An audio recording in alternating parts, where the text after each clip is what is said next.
Good morning from beautiful Brisbane, Australia, and welcome to Complex PTSD TV Live. My name's Linda, I'm your certified trauma recovery coach, and welcome to Thursday. It's been great having a wonderful week of class with you. Today, we were going to talk about, I want to share some information with you from Pete Walker's gorgeous book, Complex PTSD From Surviving to Thriving.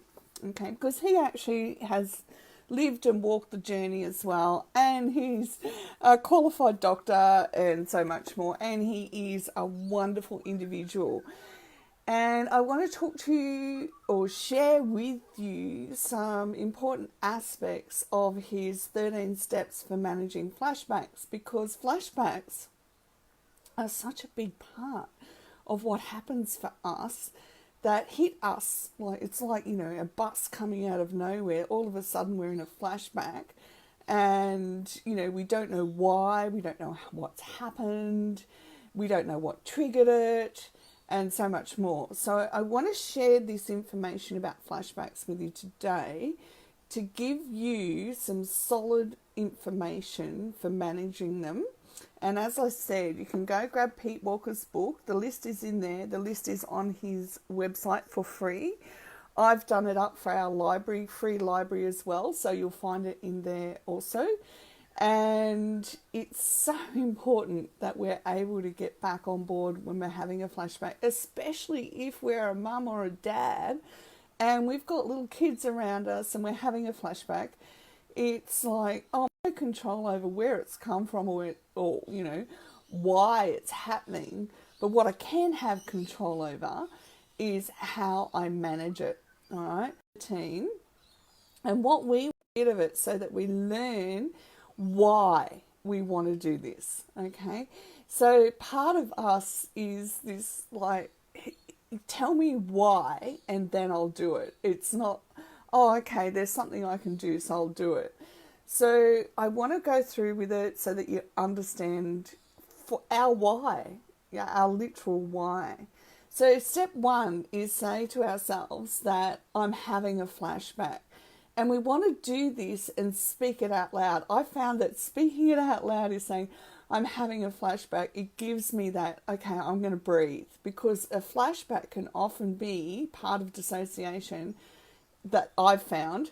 And so I want to be able to breathe and go, I'm having a flashback and I can feel it. So I've gotten to the stage now where I can feel it happening in my brain. I can feel it happening in my heart region. And I can feel it happening in my stomach.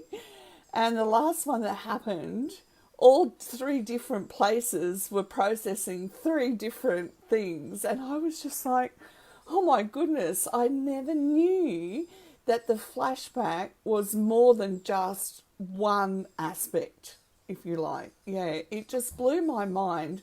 So what I found myself doing was I'm having a flashback. I can feel three different things happening at once. Okay, I've got to work my way through this. So I had to remind myself, which is this second part, step two. I had to remind myself that I'm not in danger. I'm safe now. So if we go back to our video from yesterday about why we need to repeat I'm safe now. So it brings us into today, here now. I'm safe now. I can look around.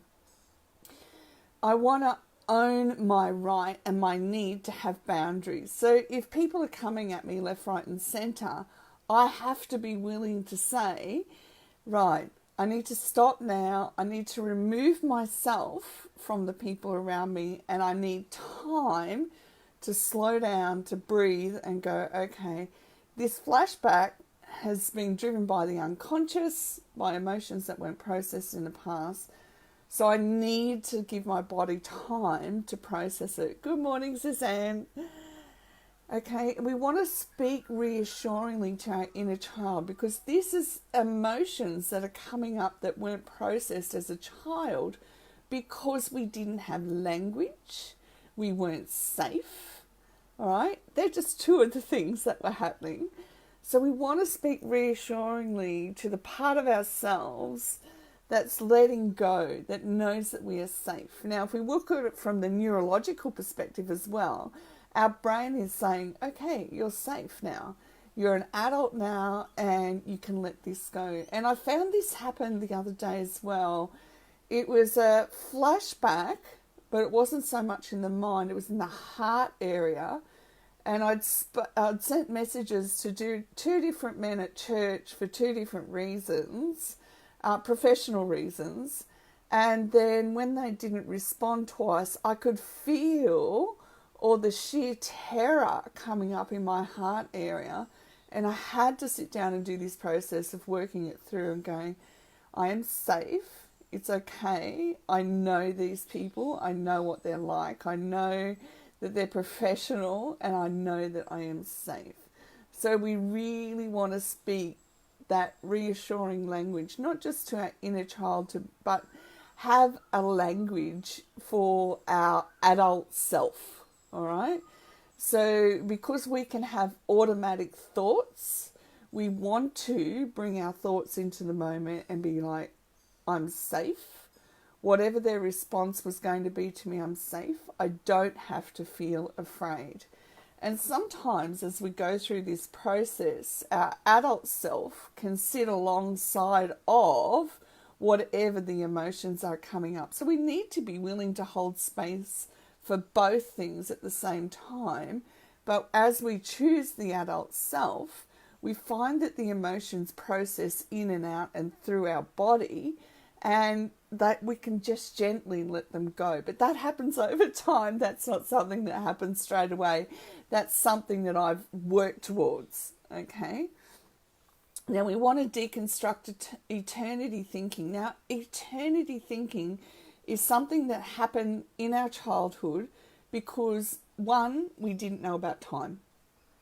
2, when we were getting abused or neglected, it felt like it would go on for forever, okay? We didn't know any other way.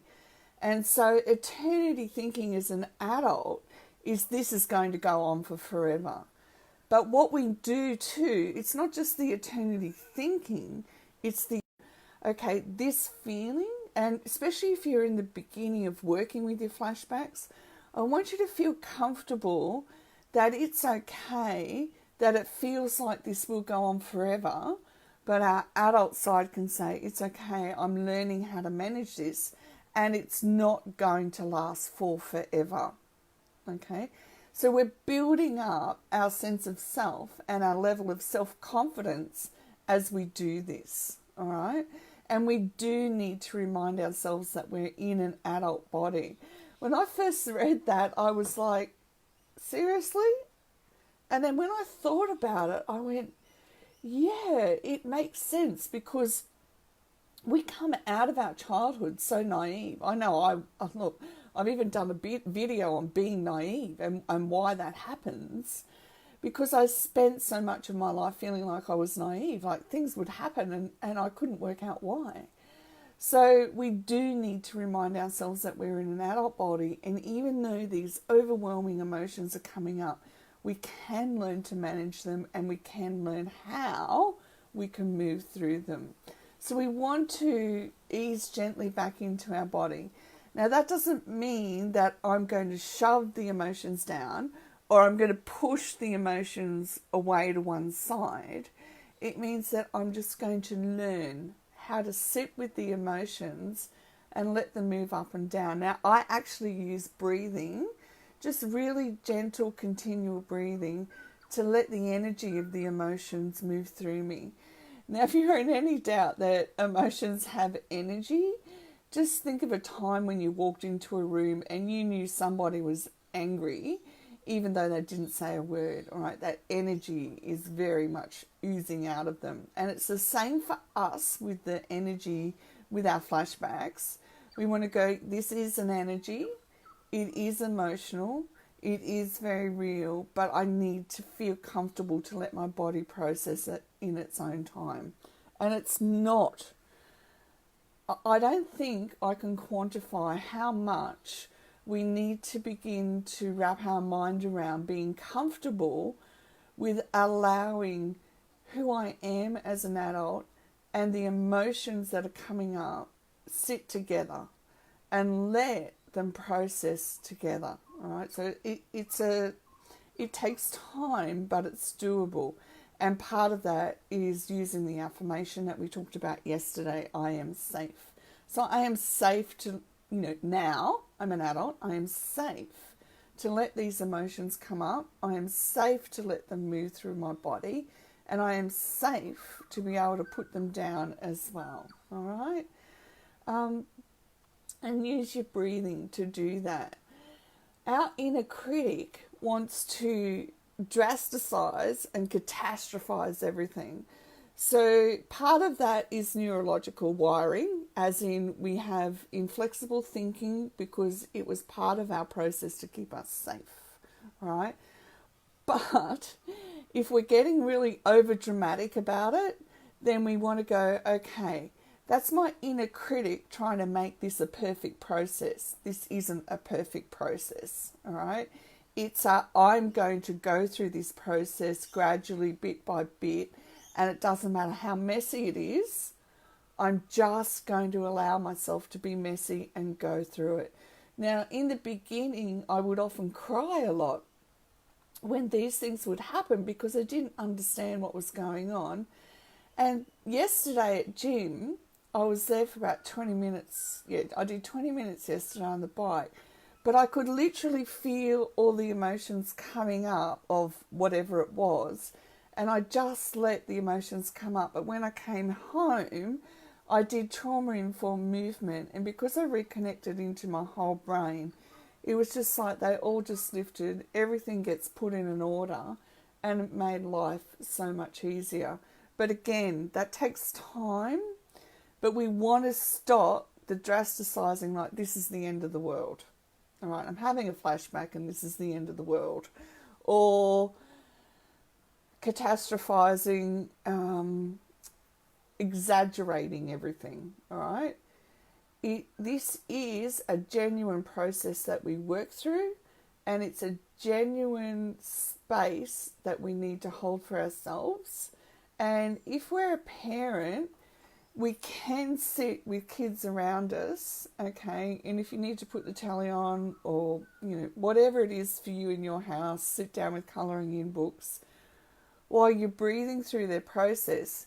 It's quite okay to say to your kids, I'm having a flashback, but I'm learning how to manage it. And you're not going to damage your kids by being honest about, I'm learning how to manage this. We don't always know how to manage things, but we can always learn, okay? If it's a flashback that comes up, allow yourself to grieve. One of the things over time that I've learnt to grieve is that I didn't have the life that I hoped that I would have after I left home. And that's okay. Sometimes the grief comes up, but then the joy is greater at this point in time. I've worked really hard to have the joy, but sometimes the grief just comes up in the heart, and it's okay. It's okay that we're going to shed a few tears and that we have to grieve that we had to give up a dream that we'd hoped to have. And I found that more often than not, we build dreams into our lives and we aim for them, but we haven't always had a grasp on the reality when it involves other people as well, okay? And that's okay. Remember, it gets messy, but it gets better. All right? One of the things you need to do is cultivate safe relationships and seek support. So don't try and keep doing this on your own. Yes, we can do the short version of this, but we want to be with a coach or a therapist who understands what we're going through, who can help us remember to put things in place. All right, this is a process. It's not an overnight solution. It's a process of learning how to manage it and to feel safe to manage the flashbacks. All right. One of the important things we'll learn to do is recognize situations that will trigger us. Now, there's two sides to that. One, I don't want you to always avoid them. All right, it doesn't work because we're going to go into relationships. We're going to have relationships that do trigger unconscious triggers. But we, as an adult, can learn to manage them. We can learn to communicate. We can learn to use our voice. A lot of learning goes on, yes. And we can learn that we're safe to have relationships where we go through this. So for me, I have close relationships here where I can say this is what's happening for me, and my friends will check in on me at different stages, all right? Or I have another friend that I can go and sit with who's a professional counsellor and say to her, this is what's happening, I just need to talk to you, say this is what's happening, and then I'll be fine. But we don't ever use our personal relationships to burden repeatedly. Does that make sense? So when I go to my personal relationships, I'll say this is what's happening, but I also say this is what I need, and they can meet that need. But I don't ever ask somebody to meet a need that would be too much for them in their life. All right. So we have to build that awareness in that when we're asking somebody for something that we really need to be asking a professional for. All right. It's a really healthy way to have good long-term relationships. Okay. If you can figure out what you're having a flashback to, that's okay. It'll help you process it. But I personally haven't found that that's necessary. Mainly because with complex PTSD, the past is already running through us all the time, so it's just there. I prefer to build strategies into my life. So when I first had to go out, learn to go out of the house again, I built strategies in around the things that I knew were going to cause me to have anxiety attacks, all right? So I had a full-time carer. So what I would do is organise the step-by-step process in order that I would feel safe, in order that I could speak up and say, today I'm not managing this, can we leave? Whatever it was at any given stage of recovery, I worked a strategy into my life, because not going and doing the grocery shopping is not something that is sustainable for the rest of my life. So we can't avoid it. So we've got to build strategies and structure in so that our brain doesn't trigger all the time as well. And above and beyond everything else, please be patient with the recovery process. As somebody who has had to learn a lot of patience and still learning, be patient, because it's worth it. Because each year that we look back, we can see, I look back and I go, oh wow, I thought I was well and I wasn't as well as I thought I was. But then the next year I'm more well than I was the year before. Okay, our brain is healing too. Not just our heart and soul, but our brain is healing as well. Good morning, Ali. Heart hugs from down under. Okay, so if you have an abandonment wound and you need help, because the abandonment wound healing does help with not having as many recurring flashbacks, let me know and I will send you the link as well. Have the most gorgeous day and the most gorgeous evening wherever you are in the world. Thank you for watching. Remember to hit like and subscribe and share. Share for everybody globally who is yet to have this information. That's what's on our heart, because the information is so new, we want to get it out there. And remember, above and beyond everything else, you are loved. Bye for now.